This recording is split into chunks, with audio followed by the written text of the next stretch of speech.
지금 제가 몇 주 전부터 이 요한복음 1장의 내용을 이 주일에 연속 설교를 하고 있습니다. 오늘은 요한복음 1장 35절에서 마지막 절까지 내용을 가지고 말씀을 드리겠습니다.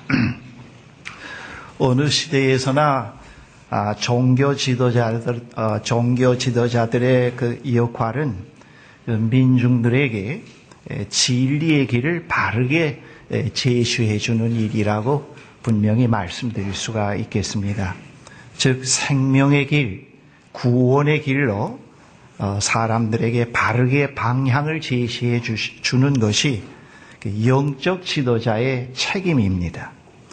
세례자 요한은 그의 시대에서 그러한 책임을 잘 수행한 훌륭한 예언자입니다. 본문에는 세 개의 이야기가 들어 있습니다. 세 개 다 최초의 예수님의 제자들에 관한 내용이 되겠습니다. 본문의 이튿날은 29절에서 34절의 사건 다음 날을 의미합니다.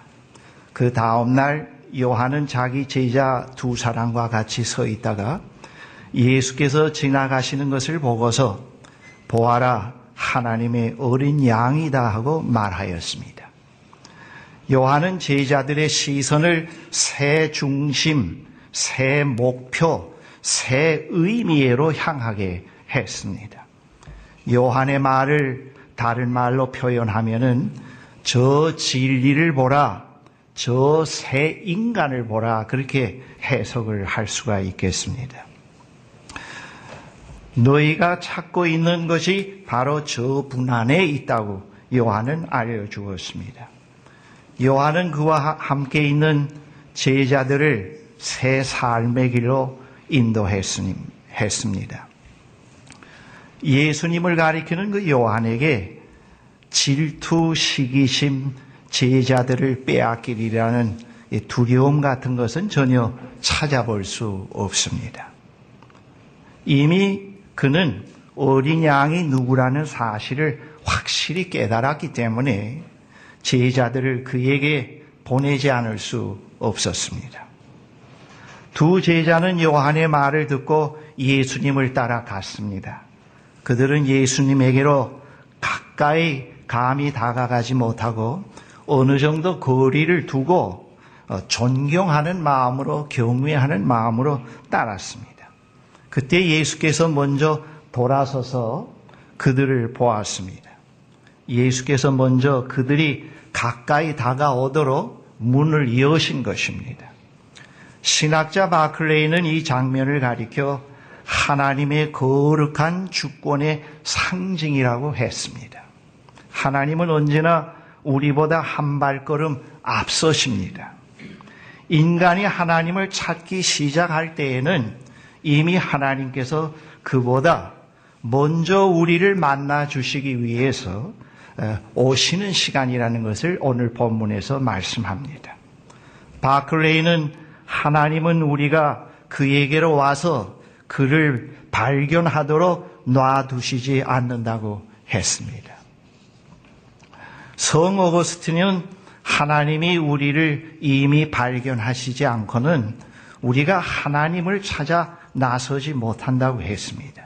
다시 말해서 우리가 하나님을 찾아 나설 때 하나님은 그 전에 이미 우리를 발견하셨다고 하는 뜻이 됩니다.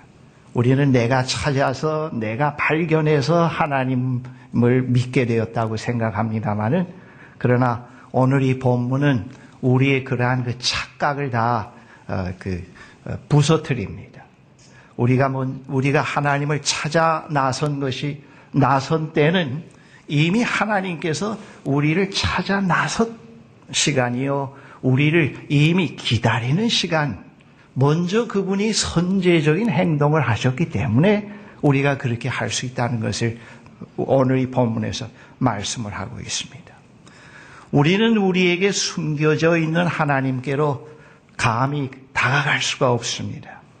그냥 멀리 언제나 떨어져서 살아갈 뿐입니다. 그러나 하나님께서 우리를 기다리고 계시면서 인생의 도상에서 우리가 그분에게로 다가가도록 먼저 선제 행동을 하실 때 우리가 비로소 그분에게로 다가갈 수가 있습니다. 예수께서 그들을 돌이켜서 그들을 보시면서 물으셨습니다. 너희는 무엇을 찾고 있느냐? 누구를 찾고 있느냐? 그 당시 로마가 세계를 지배하고 있었으므로 정치적으로 안정은 이루었지만은 도덕적으로 매우 해이해져 있었고 사람들은 영적으로 심히 고갈 상태에 있었습니다. 그러한 상황에서 사람들은 무엇인가를 간절히 찾고 있었습니다. 누구인가를 찾고 있었습니다. 그들에게 궁극적인 생의 물음에 해답을 줄 그 무엇인가를, 그 누구를 찾고 있었던 때입니다. 예수는 그들에게 다가오는 그 두 제자를 향해서 무엇을 찾고 있느냐 그렇게 질문을 했습니다. 예수님의 질문에 요한의 제자들은 본문에 보면은 랍비님 어디에 묵고 계십니까 하고 물었습니다. 그들은 길가에서 예수님을 그냥 스치고 지나가는 것으로는 만족할 수 없었습니다. 그에게로 가까이 가서 그로부터 듣고 배우고 싶었습니다. 진리와 만남을 원했던 것입니다. 사실 예수님은 이 세상에 처소를 가지고 계시질 않습니다. 예수님은 언제나 우리 가운데 계십니다. 또 우리 안에 그분의 거처를 정하십니다. 그리고 하나님은 예수님 안에 거하십니다. 예수님은 그들에게 와서 보라고 하셨습니다. 이 와서 보라. 예수님은 그들을 초청하셨습니다. 오라. 초청하신 겁니다. 단지 초청한 것만이 아니고 보라고 하셨습니다. 무엇을 보는가? 오직 예수님만이 그들에게 보여줄 수 있는 것이 있는데 그것을 와서 보라 그겁니다. 내 화장한 것을 보라. 내 책 컬렉션한 것을 보라. 우리 집을 보라. 자동차를 보라. 내 학위기를 보라. 그게 아닙니다. 와서 보라. 이 세상 누구도 줄 수 없는 건 말이죠.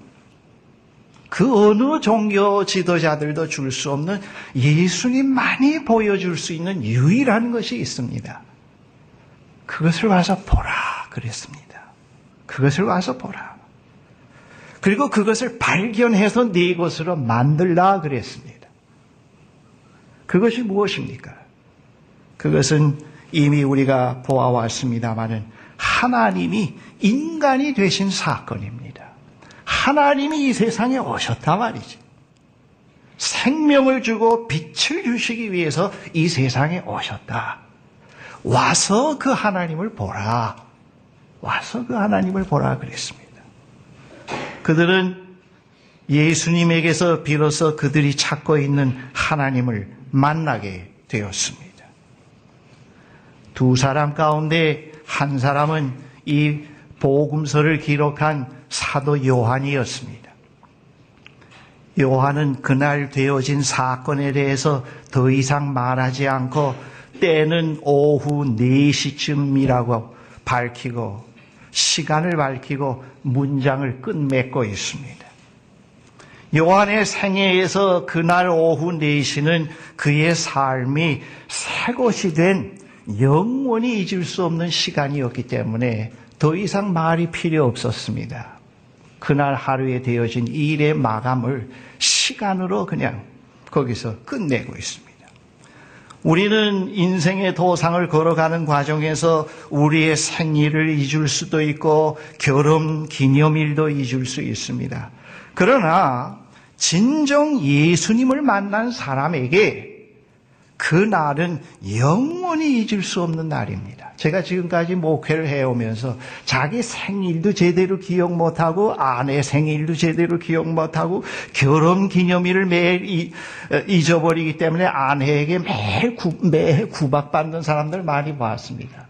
그러나 그가 그의 인생의 도상에서 진정 그리스도를 만난 사람들에게 있어서는 그 만난 장소와 날짜와 시간을 잊어버리는 사람 못 봤습니다. 그것을 기억하고 있어요. 그의 생애에 있어서 그 시간을 매우 중요하다고 하는 것을 늘 얘기를 합니다. 다른 잡다한 얘기가 필요 없어요. 그때 그 시간에 대해서 그는 깊이 인상을 가지고 얘기를 합니다. 요한의 경우도 그랬습니다. 어느 해 봄 갈릴리에서 그날 오후 4시는 요한에게 영원히 잊을 수 없는 시간이었습니다. 그때부터 그의 생애에는 크게 두 부분으로 나누어지게 되었습니다. 예수님을 알기 전과 예수님을 알게 된 이후로 완전히 두 부분으로 나뉘어지게 되었던 것입니다. 그리고 과거의 사건을 예수님을 알게 된 이후의 시간 속에서 새로운 의미에서 과거의 시간을 해석하고 받아들이게 되었던 것입니다. 요한과 함께하였던 다른 제자는 안드레였습니다. 오늘 본문의 그 다음 날의 사건이 전개됩니다. 안드레는 그 다음 날 먼저 그의 형 시몬을 찾아가서 만났습니다. 그는 그의 형에게 그가 경험한 사실을 말했습니다. 안드레는 그가 보고 경험한 것을 자기만 간직하고 있을 수 없었습니다. 안드레는 그것을 제일 먼저 그의 형 시몬에게 가서 전했습니다. 그 전까지만 해도 안드레는 형 시몬의 그늘 밑에서 살았습니다. 그가 밖에서 활동할 때에도 시몬의 동생 안드레였지 그 자신이 독립된 존재로 다른 사람에게 비춰지지 못했습니다. 모든 면에서 형이 먼저이고 그 다음에 남는 것이 그의 몫이 되곤 했습니다. 언제나 형의 영향력을 벗어나진 못했습니다. 그러나 이번만은 그렇지 않았습니다. 안드레가 전적으로 주도권을 갖고 형을 인도해 갔습니다. 안드레는 형 시몬을 예수께 데리고 갔습니다. 예수께서 시몬을 보시고 너는 요한의 아들 시몬이로구나. 앞으로는 너를 게바라고 부르겠다고 했습니다. 게바는 베드로 곧 바위라고 하는 말입니다. 이 게바는 아람어이고 베드로는 그리스어입니다. 그 당시에 아람어 그리스어를 이렇게 이제 사용을 했던 시절입니다. 예수님은 우리가 어떤 사람인지 아실 뿐만 아니라 우리가 어떤 사람이 되어갈 수 있을 것인지에 대해서도 알고 계신다는 것을 오늘 이 사건을 통해서 볼 수가 있습니다. 예수님은 안드레 형이 갈릴리 사람 시몬이며 어부라는 사실을 알고 있었을 뿐만 아니라 미래에 그가 주님의 교회가 세워질 초석이 될 것이라고 하는 것을 미리 말씀하고 계십니다. 너는 베드로라, 반석이다. 그렇게 말씀했습니다. 그렇게 되기 위해서 예수께서 우리에게 요구하시는 것이 있습니다. 그것은 우리 자신을 원하고 계십니다. 우리가 신앙생활을 할 때는 예수님이 원하시는 것은 돈을 요구하고 윤리적인 어떤 행동 한두 가지를 요구하고 또 예수님께서 우리에게 요구하시는 것은 시간을 내서 봉사하기를 원한다고 그렇게 생각들 합니다만 물론 그것도 예수님께서 우리에게 요구하십니다. 그러나 이 복음서를 읽어보면은 예수님께서 진정 요구하시는 것은 무엇인가 하면 내 자신을 내게 내놓으라 그겁니다. 많은 기독교 신자들이 자기 자신을 내놓지 못하고 봉사를 하고 그리스도인으로 살려고 하니까 그전에도 말씀드렸습니다만 교회에서 봉사할 때 자기가 다 살아있으니까 서로 질투하고 시기하고 견제하면서 그렇게 살아옵니다. 그 자기 자신을 온전히 드리지 않고 우리가 봉사를 하고 교회를 섬긴다고 했을 때는 많은 문제가 생깁니다.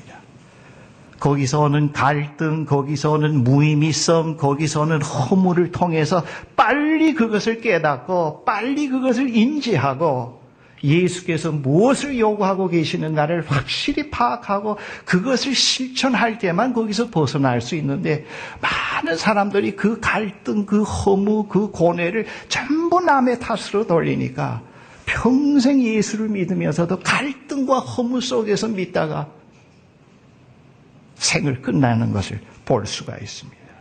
그렇게 되면은 우리가 예수를 헛믿게 됩니다. 예수님께서 우리를 임영수를 잘 아십니다. 이 이름을 알고 직업을 안다는 게 아니고 임영수 내가 너를 잘 알된다. 너의 성장 배경, 너의 성격, 너를 잘 안다. 그러나 너는 미래에 누가 될 거다. 베드로가 될 거다. 너는 미래에 아브라함이 아니라 아브라함이 될 거다. 예수님께서 그렇게 말씀하십니다. 그렇게 되기 위해서는 먼저 내가 내 자신을 나에게 달라 그겁니다. 내 자아를 내놓으라 그겁니다. 그러면 내가 당연히 되어 가야 할 사람이 되게 해 주시겠다고 그렇게 말씀을 합니다. 우리가 하나님의 손에 들려지기 전까지는 우리의 편견, 탐욕, 집착에 묶여 있기 때문에 참된 나 자신이 되어갈 수 없습니다. 우리는 하나님의 손 안에서만 온전히 나 자신으로 성취되어 갈 수가 있습니다. 많은 기독교 역사에서 많은 성인들이 말하고 있는 것이 바로 그것입니다. 우리가 왜 성인들을 존경합니까?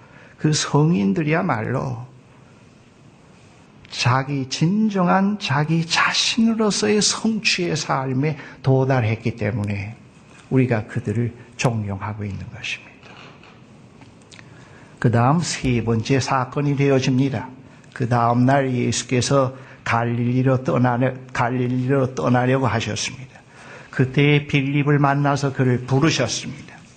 빌립은 본문에 보면은 베세다 출신으로 안드레와 베드로와 한 고향 사람들이었다고 기록이 되어 있습니다. 빌립은 안드레와 같이 그 자신 스스로 기쁜 소식에 대한 깊은 경험을 갖지 못했습니다. 그러나 그의 영혼에 점화된 불은 그의 가까운 친구에게로 옮겨 붙게 되었던 겁니다. 본문에 보면은 빌립은 그의 친구 나다나엘에게 가서 그가 보고 경험한 사실을 전했습니다.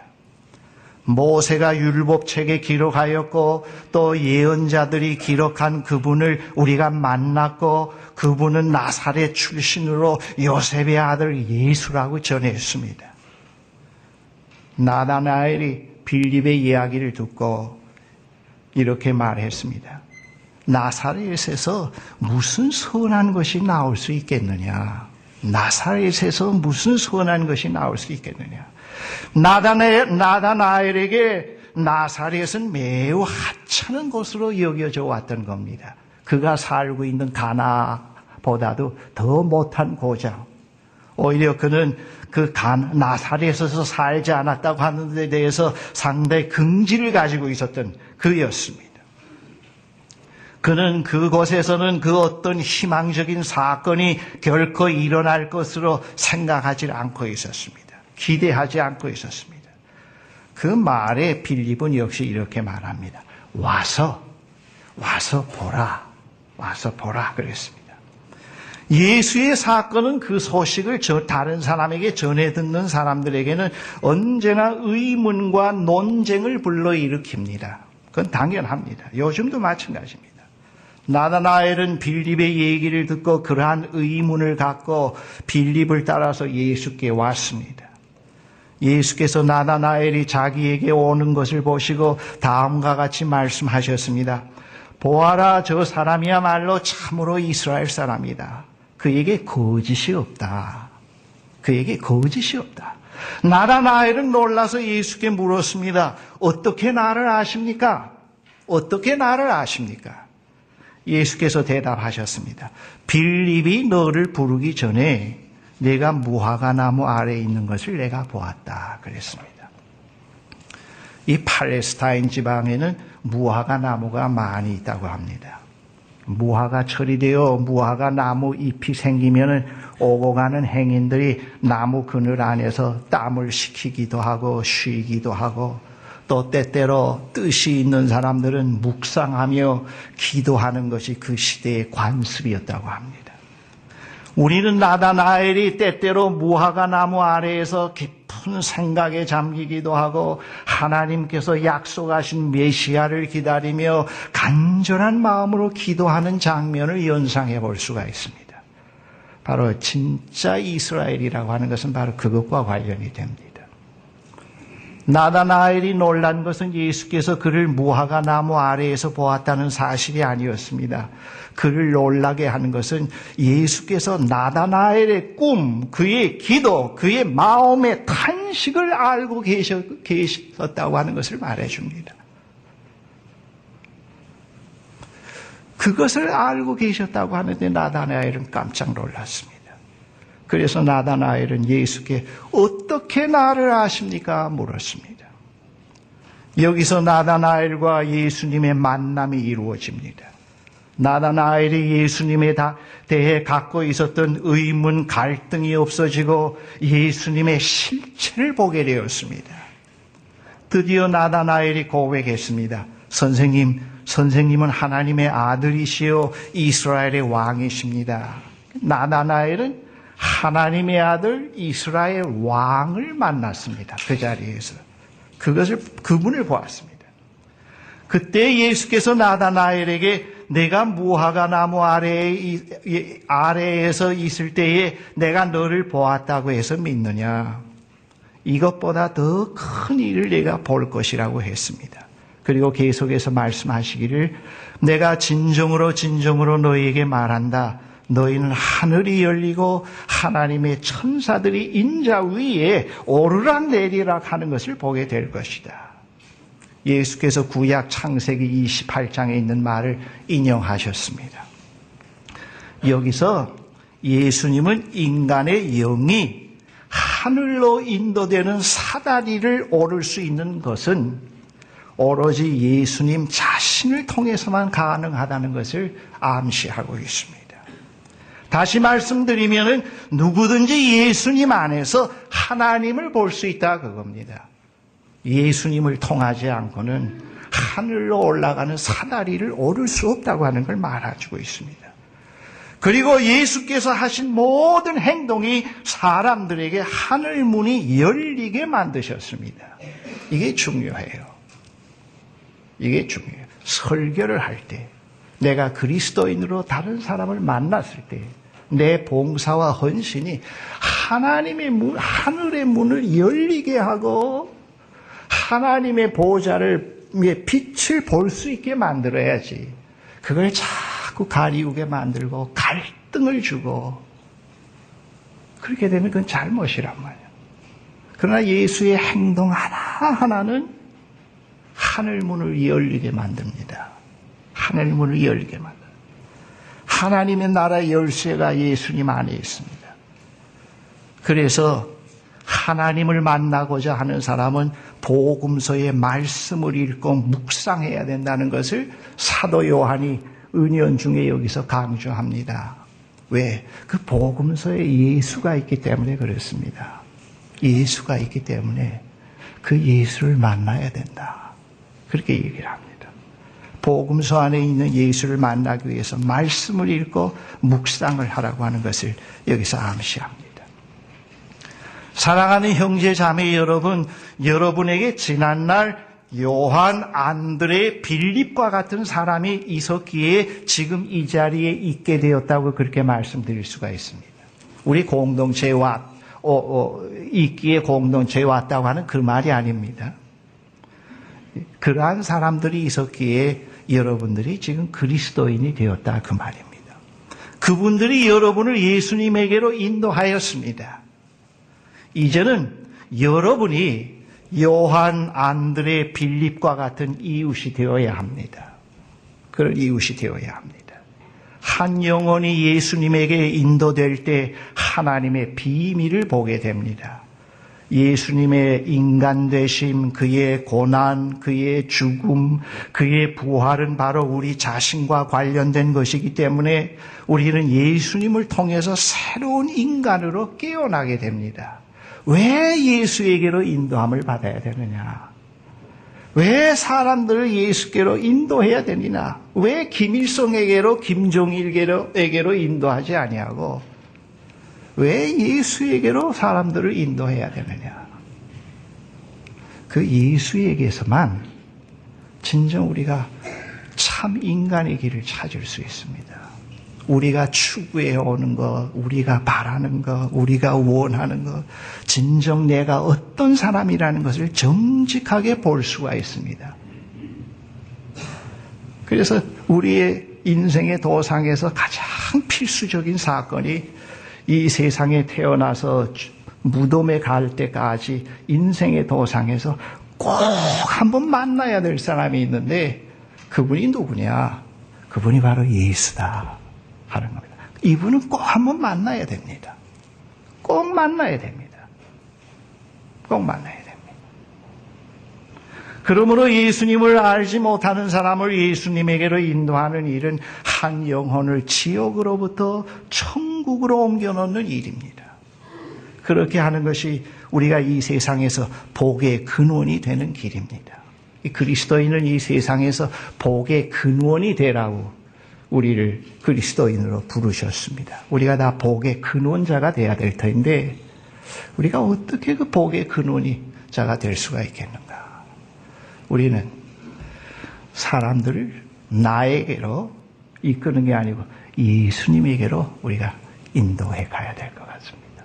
그래서 예수님 앞에 서게 하고 예수께서 그에게 보여주시는 것을 볼 수 있게 만든다는 것, 그것입니다. 오늘 이 말씀은 오늘 이 시대를 살아가는 우리들에게 매우 중요한 말씀입니다.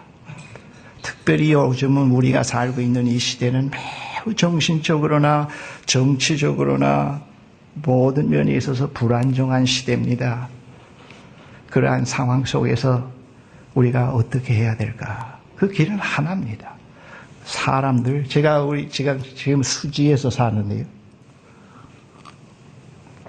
수지에서 좀 떨어진 그 상현동에 사는데 교회가 얼마나 많은지 모르겠어요. 첫날 이사 가는데 어떻게 알고요. 5교회에서 왔는데 화분 사갖고 오고 크리넥스 사갖고 오고 5교회에서 왔어요. 그럼 목사라고 한 거 알고 온 게 아니고 그 입주자 명단을 미리 파악을 해서 그렇게 그전 같으면 그걸 보고요. 참 낙심이 될 터인데 그렇지 않아요. 지금은 그렇지 않습니다. 빨리 이 교회를 통해서 많은 사람들이 예수 앞으로 인도함을 받아야 되겠다. 오늘 저희 북한 공산주의자들을 극복하는 길은 다시 우리가 방공교육으로 돌아간다는 건 이미 늦었다고 봅니다. 그 돌이키는 것은 어렵다고 봅니다. 빨리 진실하고 참된 크리스찬들을 많이 만들어내야 되겠다. 그 길만이 우리가 살 길이다. 그렇게 생각이 자꾸 들어요. 그 전에 40이나 50 될 때는 위에 층이 또 있어서 욕할 사람들이 많이 있었습니다. 네 놈 때문에 못 돼서 네 놈 때문에. 근데 60을 넘으니까 욕할 사람이 없어요. 제가 제일 위에 와 있습니다. 그러니까 생각하는 게 자꾸 달라요. 걱정이 많아지고 그건 내 생계 걱정이 아니고요. 나라에 대한 걱정이 많아지고 내가 이거 뭘 어떻게 해야 될 거냐. 오늘 이 시대를 살아가는 보잘것없는 목사로서 내가 할 수 있는 최선이 뭘까? 그렇게 늘 요즘에 자꾸 생각합니다. 그렇게 생각하다 어느 날 제 아내에게 여보 내가 지금 죽을 때까지 하나님 나라를 위해서 제일 잘할 수 있는 하나가 있다. 그건 뭐냐 하면은 하나님의 말씀을 전하는 거 요거 하나만은 그래도 내가 잘할 수 있으니까 이거라도 제대로 잘해야 되겠다. 그렇게 얘기한 적이 있습니다. 여러분 오늘 이 시대는 어느 때보다도 우리가 예수를 바르게 믿어야 할 때입니다. 지금 우리 국가에 그래도 최후의 보루로 기대를 가질 수 있는 어떠한 집단이 있다고 하면은 저는 그래도 교회라고 생각합니다. 교회가 썩었다, 세습제다, 뭐다도 얘기하고 있습니다만은 그러나 그래도 희망을 걸 수 있는 것이 교회라고 저는 생각을 합니다. 그런 의미에서 우리는 매우 중대한 시기에 하나님께로부터 제자로서 부름을 받은 사람들입니다. 우리는 이 시대의 복의 근원자들이 되어야 되겠습니다. 우리 복의 근원자로서의 책임을 감당할 수 있어야 됩니다. 오늘 말씀을 생각하시면서 우리 각자 다 함께 여러분들 묵상하시면서 기도하십시다. 들은 말씀을 묵상하시면서 음미하시면서 조용히 기도하시길 바랍니다. 하나님, 오늘 우리의 마음밭에 떨어진 말씀의 씨앗이 돌짝밭, 길가, 가시덤불이 되지 말게 하시고 옥토가 되게 하셔서 100배, 30배, 60배의 결실이 있는 말씀이 되도록 하나님께서 은혜의 복을 허락해 주시옵소서. 예수 그리스도의 이름으로 기도합니다. 아멘. 그 주도를 하고 예배를 마치도록 하겠습니다. 사랑의 하나님, 감사합니다. 이 세상에 많은 사람들이 있지만은 하나님께서 저희들을 자녀로 삼아 주셨습니다. 저희들이 하나님에 대한 목마름을 갖기 이전에, 하나님을 찾아서 방황하기 이전에 하나님이 먼저 저희들을 아셨고 저희들을 기다려 주셨고 저희들을 영접해 주신 것을 진심으로 감사를 드립니다. 그리고 우리들과 늘 이 세상에서 살 동안에 동행해 주시고 영원한 시간으로까지 우리를 인도하시고 함께 하시는 하나님의 약속에 대해서 감사를 드립니다. 우리로 하여금 오늘 이 시대를 살아가는 하나님의 백성으로서 요한과 안드레와 빌립과 같이 우리가 받은 복음의 내용을, 복음의 빛을 이웃에게 비칠 수 있는 저희들이 되게 도와주시옵소서. 우리를 통해서 생명의 흐름이 있게 하시고 빛의 전달이 있게 해주시옵기를 간절히 기도합니다. 이 세상 사람들에게는 하늘문이 닫혀져 있기 때문에 얼마나 갑갑한 생활을 하고 있는지 모릅니다. 방황하고 있는지 모릅니다. 인도할 수 있게 해주시옵소서. 오늘의 우리 사회는 매우 혼란하고 어두움의 상황인데 이때일수록 우리가 더 생명의 전달자로서, 빛의 전달자로서 곳곳에 설 수 있게 인도해 주시옵기를 기도합니다. 이 시간에도 하나님께 더 간절히 기도하는 것은 노무현 대통령과 모든 그 정권을 맡아서 그와 함께 일하는 사람들에게 겸허한 마음을 주시옵소서. 자기들의 신념과 지금까지 살아왔던 삶의 방식을 절대화하지 말게 해 주시옵소서. 그들이 대통령으로서 국가 지도자들로서 어느 한 그룹의 지도자가 되지 말게 하시고 이 백성들 전체를 품고 화평의 길로 바르게 인도하는 지혜로운 지도자가 되게 해 주시옵기를 기도합니다. 이 땅 위에는 이북 사람이나 경상도 사람이나 충청도 사람이나 또 전라도 사람들이나 모두가 더 신뢰하고 함께 살아가는 그런 좋은 사회가 이루어지는 역사가 있게 하여 주시옵소서. 그들을 하나님의 의의 병기로 사용해 주시옵기를 간절히 기도합니다. 하나님, 또 아버지께 간절히 기도하는 것은 대구 지하철 참사로 슬픔을 당한 유족들을 기억하시고 그들에게 하나님의 위로를 주시고 또 새로운 소망을 주시고 그 절망 가운데서 다시 일어설 수 있는 희망을 그들에게 허락하여 주시옵기를 기도합니다. 저 북녘 땅에는 우리가 알 수 없는 곳에서 많은 사람들이 절망 가운데서 절규하며 배고픔과 추위와 굶주림 속에서 인간 이하의 대우를 받으며 살아가고 있다는 것을 저희들이 잘 압니다. 그들이 절망의 상황 속에서 하나님께 절규하고 부르짖는 그 절규를 하나님께서 들어주시옵소서. 아벨의 피가 땅 속에서 호소하는 것을 외면하지 않으신 하나님 아버지, 그들의 호소를 하나님께서 들어주시고 그곳에 주의 평화를 주시옵소서. 하나님의 공의와 정의가 그것에 이루어지게 해주시옵기를 간절히 기도합니다. 하나님, 우리 기성세대들이 오늘의 이 땅 위의 젊은이들에게 희망과 본을 보이지 못한 것을 용서해 주시옵소서. 그렇다고 젊은이들이 지금 너무 잘못된 방향으로 가고 있는 것과 같은 염려가 되는데 하나님께서 그들로 하여금 좀 더 이성적이 되게 하시고 좀 더 합리적이 되게 하시고 좀 더 지성적인 사람들로 설 수 있게 도와주시옵소서. 하나님, 오늘 이 자리에 나오신 사랑하는 형제 자매들을 하나님께서 한 주간도 인도하셔서 하나님이 만드신 정원에서 하나님의 정원지기로서의 각 분야에서 살아갈 때 하나님을 깊이 신뢰하고 하나님의 약속을 믿고 굳게 서서 살아가는 믿음의 용사들로 세워주시옵기를 간절히 기도합니다. 우리 모임에 참여하시는 사랑하는 분들 가운데 곤고함과 또 혹시 어려움 가운데 있는 분이 있습니까? 하나님께서 그들을 기억하시고 무거운 짐을 벗겨주시옵기를 기도합니다.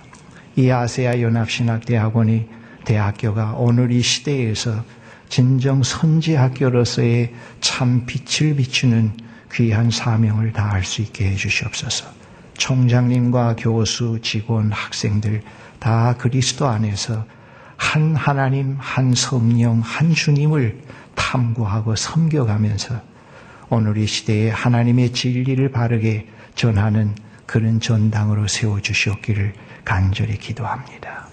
오늘 우리에게 이 하루를 주시고 또 우리에게 하나님께서 이 귀한 모임을 허락하신 것을 다시 한번 감사를 드리오며 이 모든 말씀을 예수 그리스도의 이름으로 기도드립니다. 아멘.